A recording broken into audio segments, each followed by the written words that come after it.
Selamat petang, salam sejahtera. Isu hangat petang ini perlu rombakan Kabinet Malaysia dari Sinar Harian.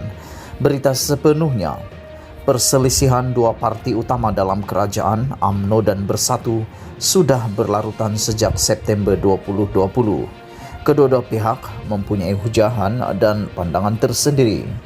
Memilih pihak mana mahu dianggap benar atau betul bergantung sejauh mana maklumat yang kita tahu ada kebenaran. Sejauh mana kita meneliti dan memahami kronologi peristiwa yang berlaku. Namun kerap kali politik dan sejarah, sikap berpihak bergantung kepada di mana kita berdiri. Dalam Bersatu ada kumpulan mahu membunuh UMNO.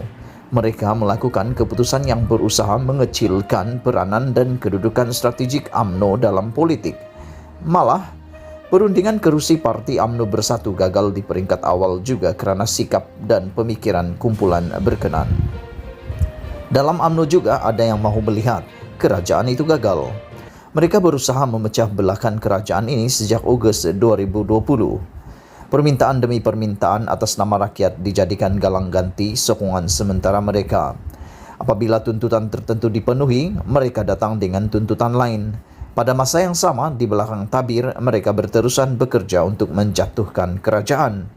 Sudah tentu semua tuntutan itu baik untuk rakyat, namun mereka juga tahu kemampuan kerajaan tidak mungkin memenuhi semua tuntutan tersebut. Justru permintaan itu bukanlah ikhlas tetapi lebih kepada mewujudkan kronologi alasan bagi menjustifikasikan agenda sulit. Mereka meletakkan tanda aras tinggi supaya kerajaan ini gagal. Ia adalah realiti politik yang sangat memenatkan rakyat sejak September 2020.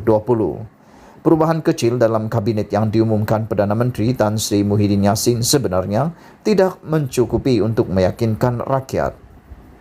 Naib Presiden UMNO Datuk Seri Ismail Sabri Yaakob dilantik sebagai Timbalan Perdana Menteri TPM, manakala Datuk Seri Hisamuddin Tun Hussein diberi tanggungjawab sebagai Menteri Kanan Keselamatan dan membantu Perdana Menteri dalam Pelan Pemulihan Negara PPN.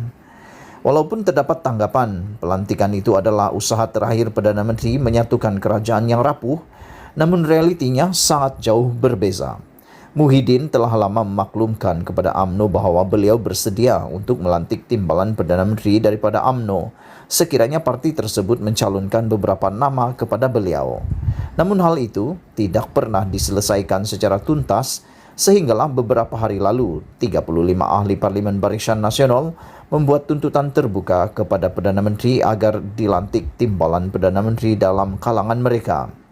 Dari segi kedudukan dalam parti, Ismail Sabri merupakan orang paling kanan layak dilantik Timbalan Perdana Menteri. Ia kerana kedudukan Presiden UMNO yang mempunyai kes mahkamah dan Timbalan Presiden UMNO Datuk Seri Muhammad Hassan bukan ahli parlimen.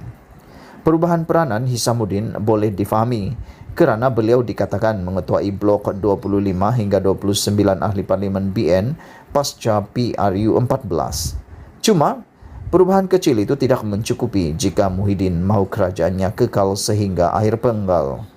Perdana Menteri perlu mempertimbangkan satu rombakan kabinet bagi menunjukkan perubahan dibuat itu bukan sekadar kosmetik untuk meredahkan tekanan UMNO.